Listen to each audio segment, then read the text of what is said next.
Yubi Studio. What a beautiful day. I love this time of the day, and that's why I try to start working earlier as possible, because I love the sunlight that hits my studio this time of the day. And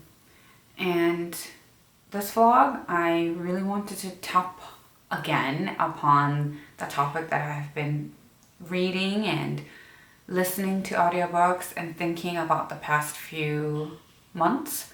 It's about rest, and I'll just point out things that I've learned and I've been applying to my life. And the audiobook that I've been listening to over and over again, I think it's almost like my third or fourth time listening to again. It's called Rest by Alex Pang, Song Pang.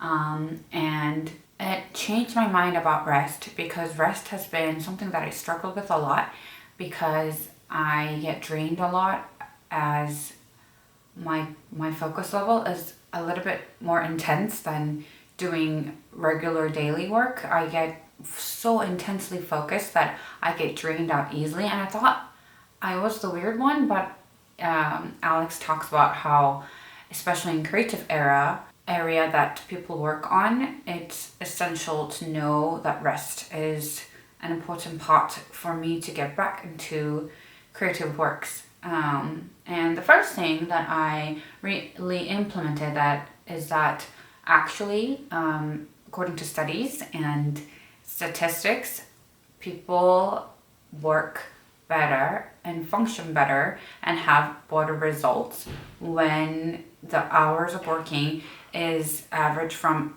4 to 6 hours per day, not longer. And I always thought I would have to work longer, and I always pushed myself to work until late, even if it was so dark, even if I was so tired. I realized I did push myself to work longer and longer, even though I'm tired, even though I wasn't feeling like it.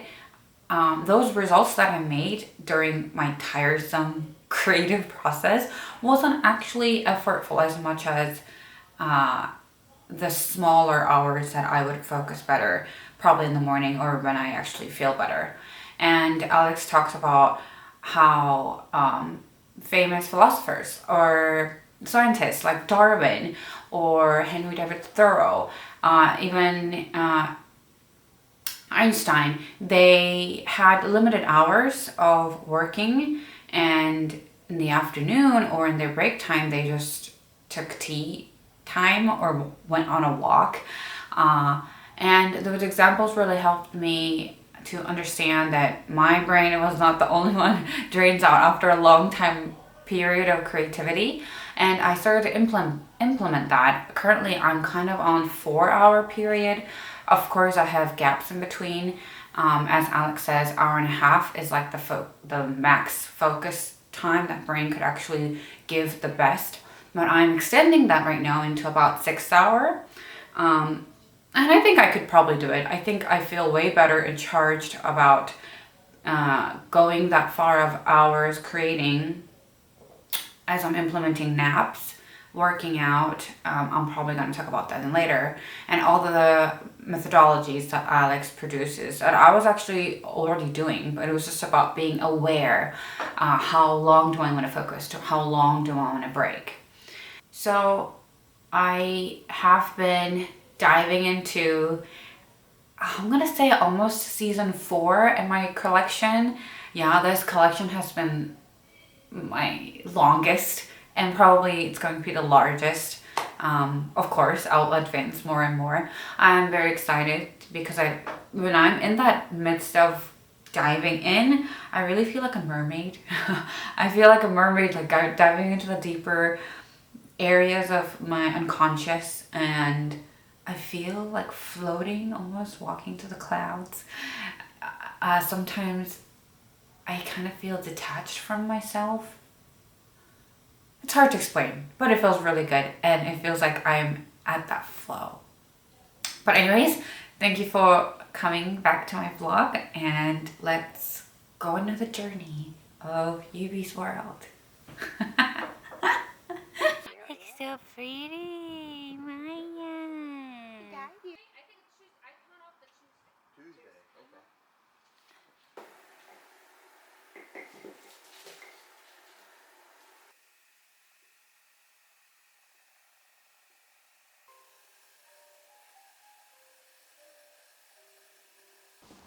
I have a new set of brushes and I thought I would introduce what I use. This is like part of one of my big paint pots. It's actually a kimchi pot where it's called 장독대. And this is where actually we put kimchi in and we store in the winter and it ferments. How perfect, right? Mom gave it to me. But anyways, I've been asked before what kind of brushes I use. I don't have a specific brand that I go for because I am a very rough brush user. I tend to use them very roughly. As if you've seen how I paint, I'm very dynamic. I put a lot of strength into it. So usually the fur, especially medium-sized ones, the fur never, I don't keep it to be clean or straight. I actually let it damage because I like that roughness to it. I put a lot of power and mobility into it. But recently I did realize that I use more of a round edges rather than square edges. For example, this is more round. It has a round edge that has a little tail at the end. So I got a new pack. I have one more pack coming. I have a pack that is more round and it has a nice edge into it. So to be honest, I think as my works are getting bigger and it's usually large, I do tend to not care about what brush it is when it's in larger strokes. But in smaller strokes, I do tend to look for something that is very tiny and I want the brushes, the hair to be able to have a thin edge. And for this, like this is a bit square at the end, but at the end of the square, it still kind of becomes a round edge rather than square. Because my figures and the flowers that I paint, they are very curvy, organic. I do have straight lines, but even the straight lines, I use a round brush to do that because my lines are very flowy and curvy, and when I make that curved movement, these that has a rounder edge is better to create that line that has both thin and thick coming across. And this is another new pack that I got. And it comes in a little tube. Thought that was cute. And it's probably the similar edge that I just showed you. But I got a fatter version than these, which is like, oh, these are so cool. These are so cute. And it's just a thicker version. Sometimes I put a lot of water, I let it drip. I would love, so that's why I would like to have thick bristles so they hold a lot of water. Like this. Yeah, but in terms of price, I really don't necessarily look for expensive things because usually I think a higher price range, they do have a better bristle or better synthetic hair, which they don't last well in my in my brush closet, and I would rather go rough and break into it. And I even like how when the hair kind of goes outward, like old toothbrushes, I actually like that too because they create a new different form of paint strokes, and I kind of go with that. So I'm very excited for my painting brushes, and this is new too. I actually got this one from IKEA, and that's so cool. It's like a little, like you can clean into it. Yeah, but I just wanted to show my new brushes, and hopefully I have a different set coming today, which I'm really excited.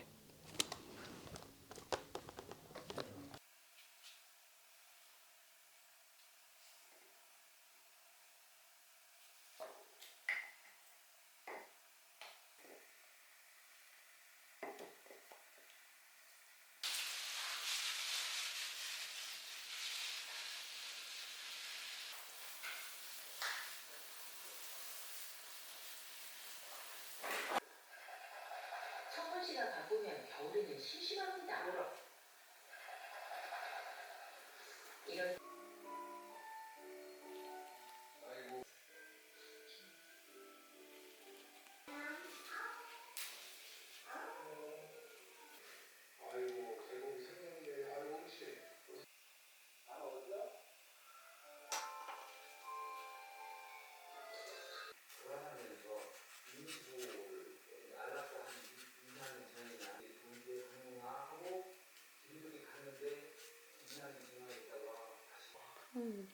하지 않아도 나를 안아줘.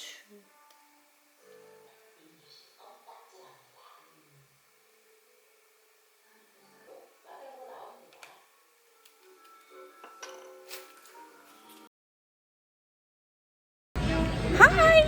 I'm at my Christmas market! So I didn't know this market was actually like all Christmas themed because it's only mid-November now. But as I realized on the setup day that it's gonna be a Christmas market, I brought my whole Christmas tree and set up. How pretty is that? And just the decorations that I usually have for my Christmas tree, I just used it. I was like, I'm gonna open my Christmas tree box. I'm gonna use whatever I have, and I decorated my space Christmas as possible. And I have to mention that I love Christmas. I absolutely love Christmas. It's just a season of meeting friends, families. It's the one time of the year that we get together, and under the tree we open presents and say thank you and I love you. And in Korea, honest, we don't have that kind of a Christmas culture in Korea. It's more of a rest day. I mean, usually it's for couples that they go out and buy gifts for each other. But Christmas in America is very family oriented, and it kind of extends to families and friends and couples, and I absolutely love that. As an only child, I grew up only child in the family, so I loved, able to gather with people at the end of the year, think about them, making presents and sharing Thanksgiving. So to have that favorite season extending to my market, I was so excited, and this was just one of my favorite markets that I did. Just look at this little creation, and look how it looks nice with my artwork. And this tree, I just think this tree is just so pretty. Yes, so pretty. Yes, but Merry Christmas, and thanks for coming to my markets, everyone. Bye.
이거를 이렇게 이게 여기 쭉 이렇게 가위로 이렇게 되니까 나는. 이렇게. 응.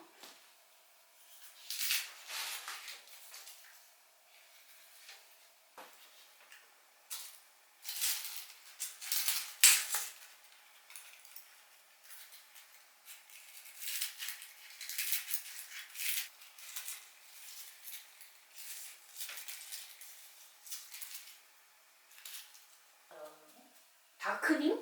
아크릴. 뭐가? 얘 이름은 아크릴이라고 적었다고. 누가? 이 엄마 지금 짜 쓰는 거. 아크릴? 플라스틱이 아니라 아크릴. So this work is a commission piece from a client, and this piece is actually a replica of a work that was already sold, but the client still wanted, and I decided to create a replica, which was, I don't think I've ever done before, but I know from all the readings and all the theories as an artist to have that a true artist should be able to create something right now and then destroy it and then make it another again.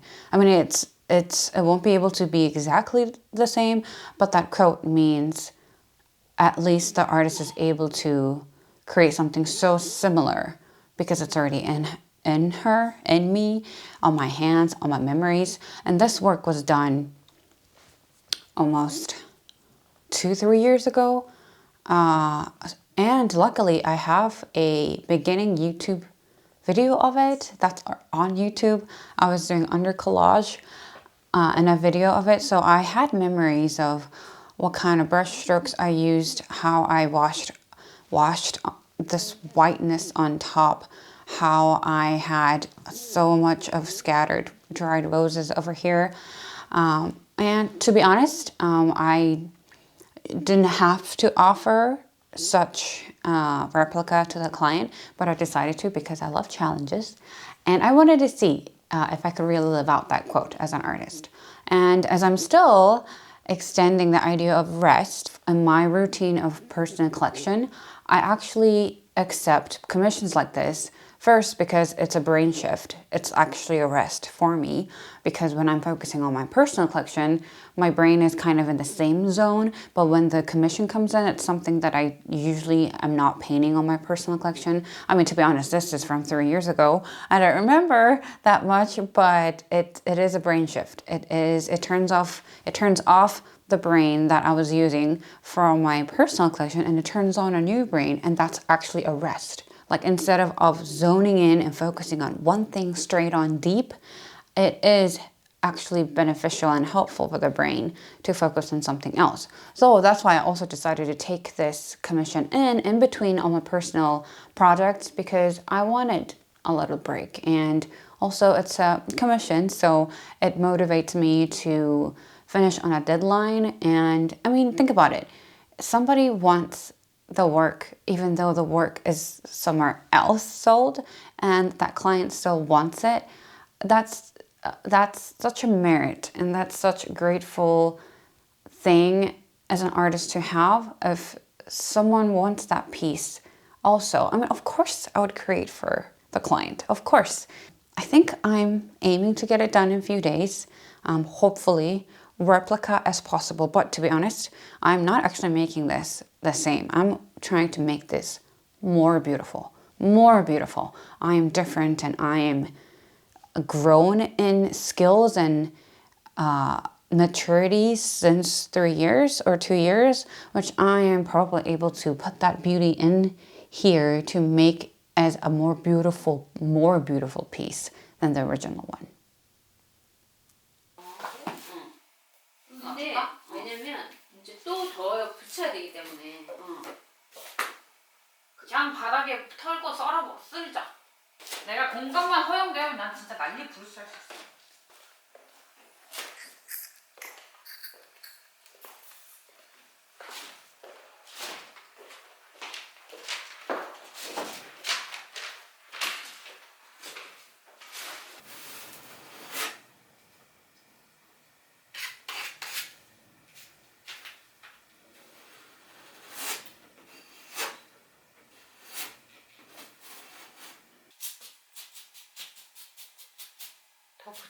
않아도 될 것 같아. 그러게.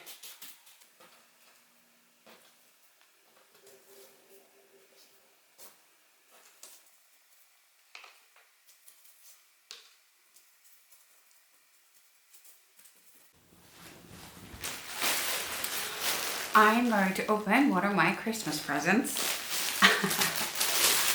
Ta-da!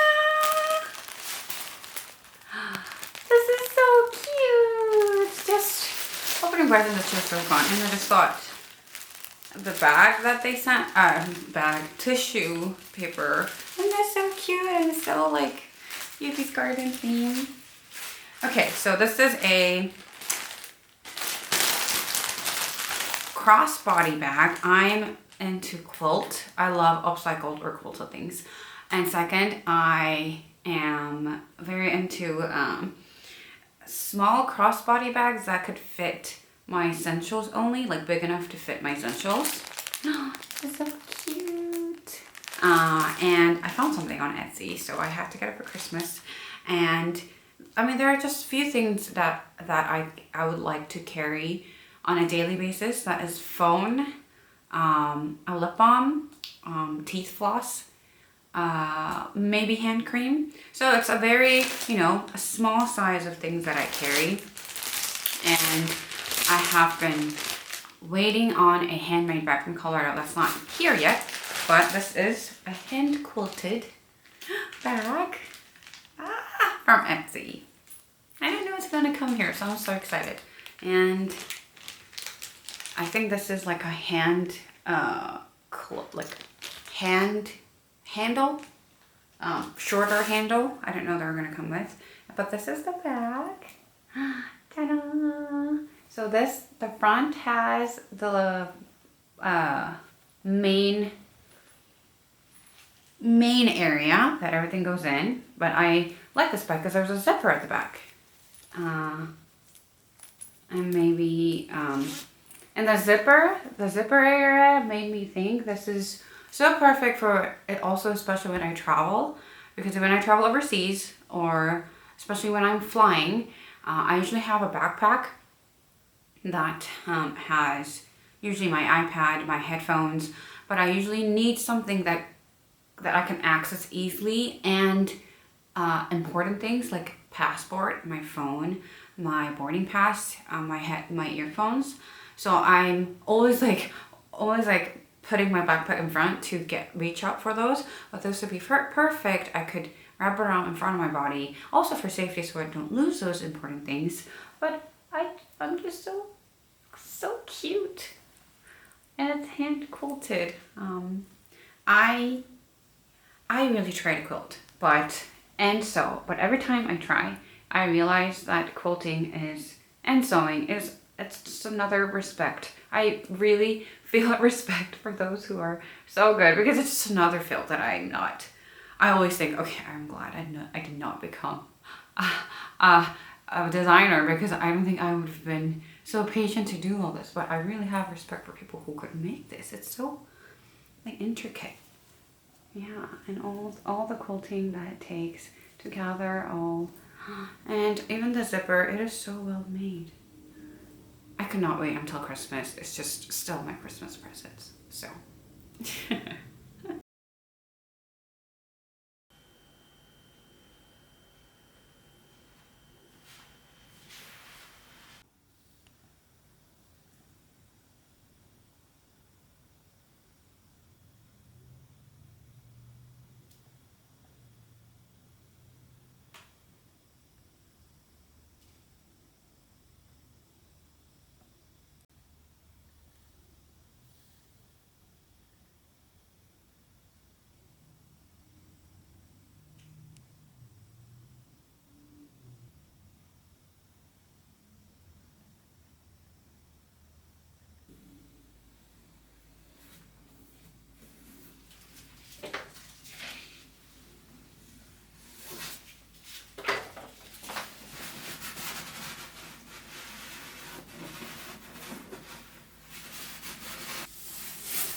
This is a painting that I am very surprised how it turned out, and I think it's one of the significant portrait works, part of my current collection, that displays the definition and the vision that I had for portraits. I've already done many portraits in my personal collection so far, but this work does display and portray the guardian imagery that I was imagining for my portraits.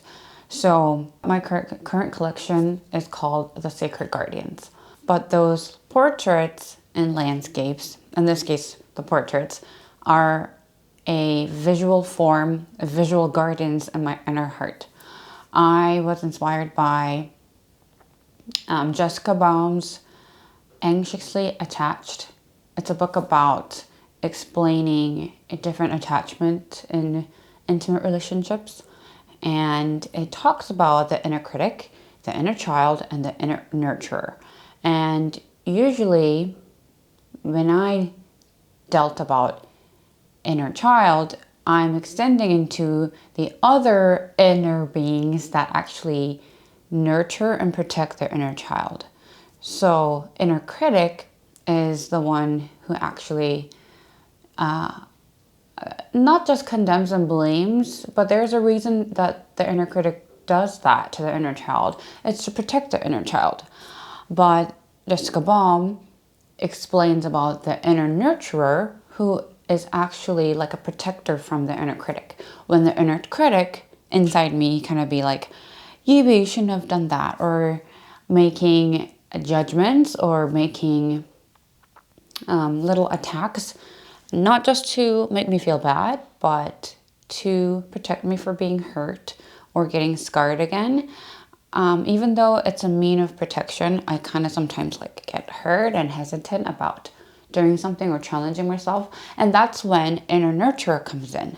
And I thought that inner nurturer, Jessica Baum says, it becomes a voice that kind of protects me from that inner critic voices and says, it's okay, inner critic, calm down. There's a reason why Yubi wants to do this. She has been doing great. She will do great. So let's just chill and watch her do it. It's kind of like a nurturer for their inner child. And in the book, Baum says, this voice of inner nurturer comes from the people around me who actually give me those voices. Like I take the external voices from my people that protect me and encourage me and love me, and I take that into my inner nurturer. And this is my best friend Hannah, and she is definitely one of my sacred guardians at inner nurturer, who has given me warm and encouraging voices throughout. It's been 10 plus years, and definitely her voice, her encouragement, her counseling have given me not only emotional stability, but my faith towards myself and how amazing person I am. And this piece is actually called You Look at Good in People, and that's actually a quote from her that she told me during the recent call, that I was hurt by a certain situation, and she said it's because you really see good in people, and that really stuck with me. On a way, it could be a weakness because I only see good in people, but I thought that's such a strength and that's such a powerful word to tell my inner child that it's okay to make mistakes, to fail sometimes, and I wanted to portray her voice, her strength, her protective, guardianish, beautiful self into this imagery. And it took longer than I thought. I haven't been back to photo portrait for a while in this size, so it wasn't challenging. It was more of kind of being patient and pushing through with perseverance. So I know that she will rise up from the water and become my beautiful guardian.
So there is a very interesting habit that I have created in my studio space, and it is very special because I have never had such fetish of collecting these and having these all around me when I work. This was created solely because I became a painter and because I spent a lot of time in the studio. So I have a very attached connection to scissors, tapes, and knives. I have to have all three of these in all the areas that I work. You have probably seen that I have this marble table that I work. Sometimes when I sew, I have the main painting area inside here and outdoors on my balcony, wherever it is. When I need things to cut, tape, and do a knife work, I have to have it right where I can reach. And since then, I have been, if I don't have a certain scissor, tape, or knife, I have got a batch because I want it there. Look, these were the first batches I ever got ever since I was in Atlanta, and they're the best scissors I have. I mean, this, you could only see 5 here, but I have more. I have smaller ones, things that I had before. But recently I got a gift. A box full of guess what? Ta-da! Christmas series tape. And I got, look how many there is, 5, 6 pastel scissors. I have kept these in the box since then, just as a display, because when I receive gifts, I actually like to display it next to my bed table in my bedroom, so I can kind of absorb the beauty of the new gift. And the reason why I have a fetish with these important 3 tools is because, as you see, I'm such a mixed media artist. I'm usually grabbing something, I'm usually cutting paper, I'm usually ripping off fabric. And when I dive into those moments, when I'm like, oh my goodness, I need to cut off this paint tube that I'm almost running out, and when I'm in the midst of that dived in painting era, and I'm looking into like my drawer for a scissor, it just cuts my dive and I get irritated because that flow is cut. So when I'm ready and when that paint tube is full and I need to cut that paint tube, I have to have that scissors right next to me. I need to have my knife so I can cut something out, so I could have that flow going on. I think it's a thing for mixed media artists because I just deal with so many materials that I can't just rip with my hands. I need good help of beautiful tools like this. And I also, I'm gonna show I can't find all my knives because they're all over my place. I have a lot next to my bed and my table and my MacBook table. It's everywhere. But these are my knives. I do cutter knives. I do go for something heavy duty because I cut a lot of cardboard as well. My knife. But there's tape here. There's 2 tapes here. Tapes. Ta-da! My little baby tapes. Yeah, I just thought I recognized this really recently, and I had to admit that I have a attachment to these important tools. And I mean, it's like an important tool when I really am in the midst of creating, and these tools help me dive into a deeper level. And when they're not around me, it has to be in the reaching point where I can reach like this. I cannot divide my flow time to go somewhere else, go into the drawer or go down to find it. I have to have it in this like 30 inches area. So because I paint here and there, that's why I have a lot of these. Please share if you have a very weird habit that you have as a creator, as a painter. But I wanted to really show off my beautiful tool collection that I have as a mixed media painter.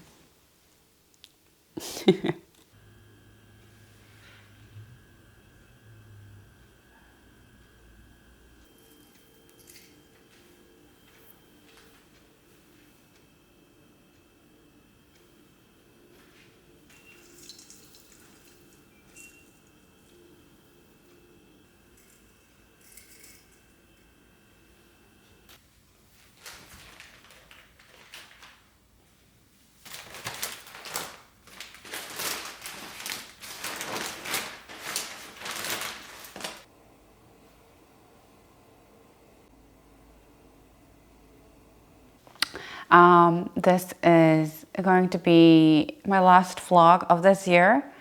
I feel my body and my mindset is kind of knowing that it's winter and Christmas and it's wanting a break. But like I have tapped upon several times, rest is so important to my work. And I'm glad that there's Christmas. What a beautiful season that I could actually take it as a rest. And it's a beautiful season to get with the people that I love, to get to say hi to people that I haven't talked to. And it's just a cozy, memorable season that I always adore.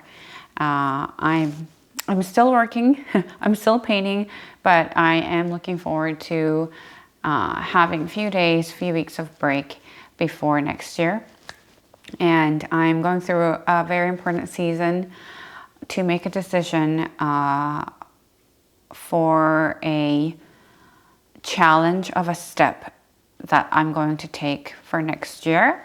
I'm probably going to reveal that in the vlog for next month in January. But I'm very excited. It's been a great year as an artist and as a person that I have grown and I have flourished. And I just appreciate that there is a beautiful season like this where I get to look back of the whole year and give Thanksgiving to the people that support me and love me just the way who I am. Not just because I'm an artist, not just because I'm talented, but because I'm Yubi. And I love resting in this winter season because I kind of feel like hibernating, but I also feel when I'm resting, I feel, even though I'm not painting, my unconscious is just still thinking about new ideas and new works that I'm going to do next year.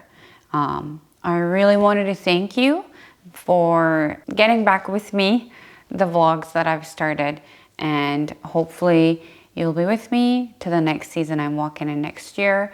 And thank you for your support from all around the world. I will keep painting because of you people looking through my diaries of creating and supporting me with so many different languages. Merry Christmas, happy creating, rest well, and see you next year. Bye, Merry Christmas!